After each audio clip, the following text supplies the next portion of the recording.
जिला चंबा के उपमंडल तीसा के तहत टिकरीगढ़ मार्ग पर शनिवार सुबह उस समय एक बड़ा हादसा होने से टल गया जब सवारियों को लेकर जा रही एक निजी बस बीच रास्ते में पलट गई।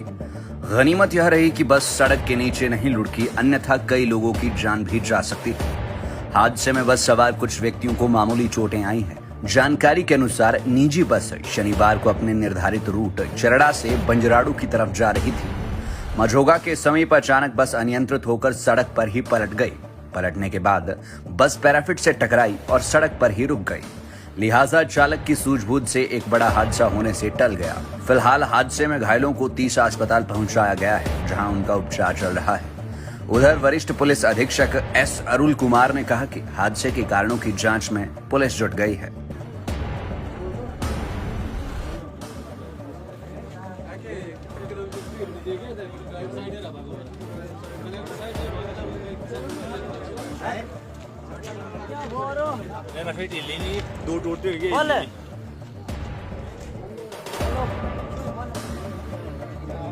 लाइव टाइम्स टीवी के लिए चंबा से ऋषभ महेंद्र की रिपोर्ट।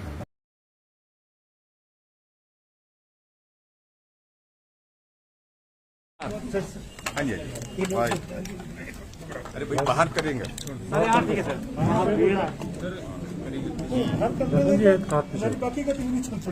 हाँ यहाँ आ जाइए थोड़ा ना। हाँ नीचे आ जाओ, खुले में आ जाओ, आराम में आ जाओ।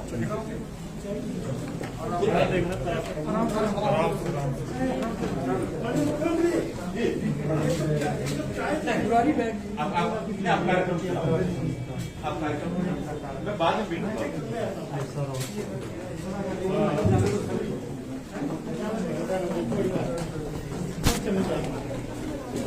कोई नहीं रहा।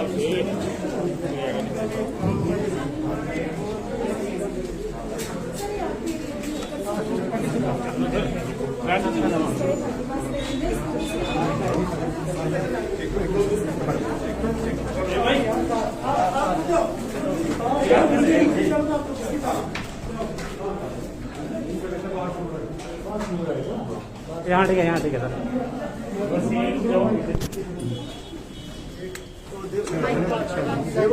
संजू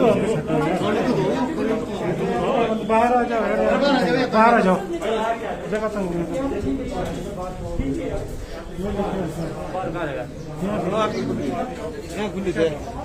हम ये पंगा रहेगा। यहाँ इधर इधर आ जाओ, फिर यहाँ आ जाओ बस, यहाँ ठीक है।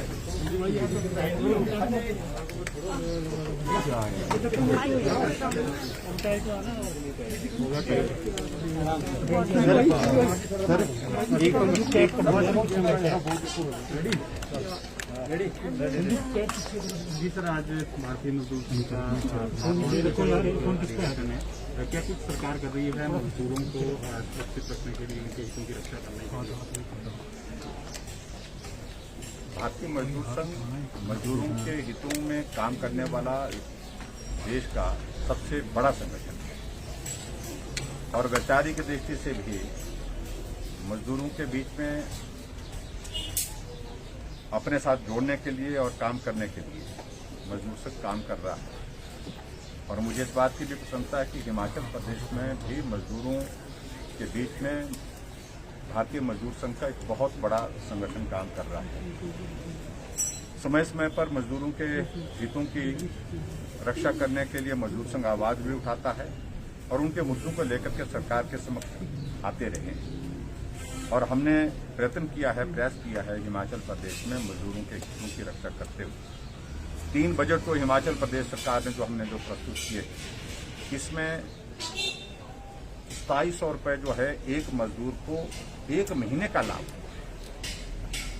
और उसी प्रकार से चाहे वो आंगनबाड़ी वर्कर्स हैं, हर बार उनकी इसमें जो है थोड़ा थोड़ा जितने हमारे साधन हैं अपने उसके अनुरूप कर सकता। आशा वर्कर्स हैं, आंगनबाड़ी सहायिकाएं हैं, जो हमारी खिचड़ी बनाने वाले जो लोग हैं उनके लिए मिड डे मील वाले, और उसके अतिरिक्त जो विशेष तौर से इस कोविड के संकट के दौरान जो हमने अब की बात कही थी कि हिमाचल प्रदेश में आशा वर्कर्स ने बहुत अच्छा काम किया है। जो कोविड का पहला फेज था उसमें भी जो ACF है उसमें मुख्य रूप से ड्राइव उनके हाथ में था। उनने बहुत मेहनत करके काम किया, अपने आप को संकट में डाल करके काम। बहुत सारी आशा वर्कर संक्रमित भी हुई कोविड के कारण।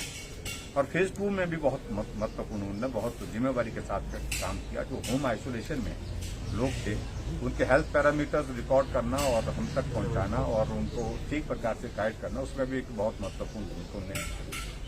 तो उनके लिए हमने 750 रुपये की बड़ी इंक्रीज जो है पर मंथ की जो है वो जो घोषणा की थी उसका हमने उसकी नोटिफिकेशन जारी करके जो है उसकी शुरुआत कर दी है।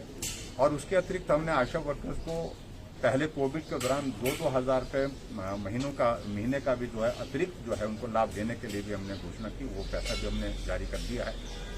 और कुछ जगह इस बात को लेकर के आया था कि कुछ जगह पैसा नहीं पहुंचा है, कल ही हमने आदेश दे दिए हैं, वो सब जगह उस प्रकार से वो पैसा पहुंचाने के लिए 2 दिन के अंदर आदेश दिए। इसके अतिरिक्त जो है मजदूर संघ जो जितने भी हमारे चाहे इंडस्ट्रियल सेक्टर में है, चाहे हमारे दूसरे जो है अनऑर्गेनाइज्ड सेक्टर जो है वहाँ पर काम करते हैं, उनके हितों की रक्षा करने के लिए हमेशा काम करता रहता है। और हमने एक बात तय किया कि बहुत जल्दी एक बैठक मजदूर संघ के प्रमुख नेतृत्व के साथ हम करेंगे, जिसमें पूरा एजेंडा जो है मजदूरों से संबंधित हुआ हिमाचल प्रदेश में जो मदद सरकार की ओर से उसमें हो सकती है, जो उनके इश्यूज हैं उनका समाधान हो, उस चीज से हम सुनिश्चित करेंगे वो बैठक हो और बैठक करके हम उससे उन मजदूरों के लिए मदद कर सकते हैं। सर, जिस तरह से प्रदेश में कोविड के मामले घट रहे हैं तो सरकार ने भी कहीं न कहीं रिलीफ देने का काम किया है। देखिए, अब पिछले कल की जो नोटिफिकेशन है वो इसी बात को ध्यान में रखते हुए है कि हमारे कुछ जगह एग्जाम हो रहे हैं, कुछ जगह भर्तियां होती हैं हमारी अलग अलग इसमें, चाहे वो पुलिस फोर्स है, चाहे पुलिस फोर्स के अतिरिक्त जो है हमारे जो पैरामिलिट्री फोर्सेज हैं, तो उनकी ओर से भी इस बात के लिए आग्रह आया था कि ऐसे अगर ये रिस्ट्रिक्शन सोशल गैदरिंग की रिस्ट्रिक्शंस रहेंगी हमें काम करने में कठिनाई आएगी। उस सूरत में उन बातों को ध्यान में रखते हुए हमने अब थोड़ा इसको बढ़ाया है। इंडोर हमने 150 की कैपेसिटी अलाउ की है और उसमें भी 150 की कैपेसिटी मैक्सिमम, और उसके बाद दूसरा जो 50% ऑफ द टोटल कैपेसिटी, ये भी हमने अभी तक उसमें साथ में जोड़ कर रखा है। उसी तरह से आउटडोर प्रोग्राम में उसको हमने 250 तक किया है और उसमें 250 के साथ में 50% ऑफ द टोटल कैपेसिटी ऐसा करके जो है उसको अलाउ करके रखा है। और मैं उम्मीद करता हूं कि कोविड के अगर नियमों का हम पालन करें और सोशल डिस्टेंसिंग मास्क पहन करके हम जाएं और वहां अगर ये जो हमने नोटिफिकेशन अभी किया इसका पालन करें, तो उससे मुझे लगता है कि हम कोविड के संकट से जो है वो उसको संक्रमण को रोकने की स्थिति में उसमें सफल रहेंगे। सर जिस तरह से आपने भी जिक्र किया कि महंगाई लगातार बढ़ रही है, क्या सरकार जिस तरह से कीमतें बढ़ रही है, 100 रुपये पेट्रोल होने वाला है, सरकार वैट कम कर सकती है? ये हमारे पास सुझाव आए हैं, इन बातों को लेकर के विचार कर रहे हैं क्या किया जा सकता है। लेकिन मैं उम्मीद करता हूं कि जैसे आदरणीय प्रधानमंत्री जी ने समय समय पर कुछ कदम उठाए हैं महंगाई को रोकने के लिए, इस तरह के बहुत सारे इश्यूज ऐसे हैं जो केंद्र सरकार जो है जिन पर विचार कर रही है और प्रदेश सरकार भी विचार कर रही है। हम थोड़ा वक्त बाद इस बात को लेकर के तय करेंगे, जो सरकार की ओर से किया जा सकता है वो करने की कोशिश। सर उत्तराखंड में जो प्रतियोगी है, मुख्यमंत्री ने इस्तीफा दिया है, सर क्या प्रतिक्रिया है आपकी, क्या कहेंगे सर? देखिए, वो एक संवैधानिक एक व्यवस्था का सम्मान करते हुए वो एक परिस्थिति वहां पर आई है। कोई भी राजनीतिक अस्थिरता का वहां पर प्रश्न ही नहीं है। वहां भारतीय जनता पार्टी बहुमत में है, मजबूत सरकार चल रही है। बीच में मुख्यमंत्री का विधानसभा का सदस्य होना वो अनिवार्य होता है 6 महीने के अंदर।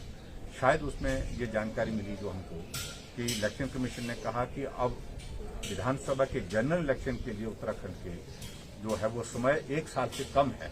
ऐसी सूरत में किसी विधानसभा में हम उपचुनाव कराएं तो वो व्यावहारिक नहीं लग रहा, उचित नहीं लग रहा, इसलिए ये स्थिति पैदा हुई है। तो वहाँ पर पार्टी हाईकमान अपने आप को निर्णय। सर, वैक्सीनेशन को लेकर जिस तरह से हिमाचल में अब 44% जो है वो डोजेस खत्म हो गए और सेंटर ने कहा है कि प्रेग्नेंट फीमेल्स को भी जो वैक्सीनेट किया जाए। देखिए, वैक्सीन में हिमाचल प्रदेश पूरे देश भर में बेहतरीन कर रहा है। बहुत अच्छी तरह से हमारा वैक्सीन का अभियान चला है और वैक्सीन का फेज हमारा जो दूसरा जो 18 से 44 साल का, उसमें भी गति पकड़ी है और वैक्सीन उसकी उपलब्धता अगर हमको और ज़्यादा बेहतर होगी तो उसको हम और तेजी से आगे बढ़ाएंगे। और हमने तय किया है कि जितना जल्दी हो सके उसमें हम निश्चित रूप से हिमाचल प्रदेश पर वो बेहतर काम करें। Thank you.